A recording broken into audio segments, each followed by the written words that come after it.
yun sa mga kaibigan ko noon na snub ako. At naging close ko na sila ngayon nung nalaman nilang nasa ibang bansa ako. Shoutout sa inyo.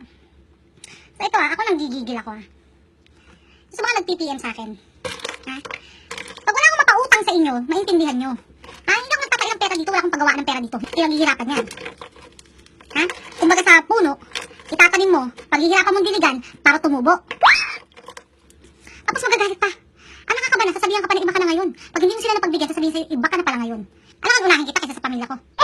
Huwag ganun, huwag sumama yung loob nyo. Kasi dito sa ibang bansa, iba ang buhay dito. Kaya sa buhay sa Pilipinas. Dahil sa Pilipinas, nakahilata lang yung ibang mga tao dyan. Yung ibang mga tao dyan, nag-aabang na ng grasya. Hindi na naiintindihan yung buhay.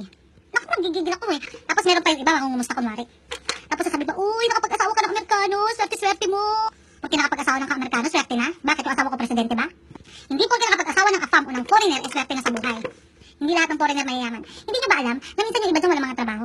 Minsan housework yung iba dyan, nag-aalaga ng bata. Responsibilidad lang nila yung pamilya nila. Tapos uutangan nyo pa. Kasi meron kaming pamilya na dapat namin unahin. Tapos minsan sasabihin pa sa'yo, di mangingi ka sa jowa. Wow! Ang pampinansa rin jowa ko.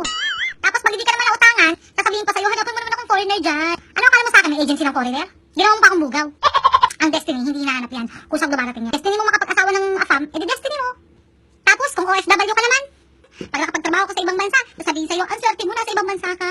Swerte ba yun na naghihirap ako dito, nagtatrabaho ako para kumita ng pera? Na imbis nandun ako sa pamilya ko, nandun ako sa Pilipinas, kasama ko yung pamilya ko, masaya ako. Kung meron lang magandang trabaho sa Pilipinas, bakit pa ako magtatrabaho dito? Ang hirap maging OFW. Hindi nyo ba alam ang hirap ng mga nasa ibang bansa? Lalo na pagsahod nila. Pagsahod nila, minuto lang, wala na sa kamay nila yung pera nila. Ang sarap hawakan yung perang pinaghirapan. Pero maya-maya, wala na. Nandun na. Sa express padala. Pero minsan kasi may mga tao talaga na pag nasa ibang bansa, kahit hirap na sila sa buhay nila, kahit na wala na silang pera, ipagmamalaki pa minsan sa social media na marami silang pera. Minsan nagpo-post-post pa ng mga kung ano-ano kayamanan, pero ang totoo, wala naman pala silang pera. Yung mga matataas yung ihi. Yung ayaw nila ipaalam sa mga kapitbahay o kamag-anak nila na naghihirap sila dito.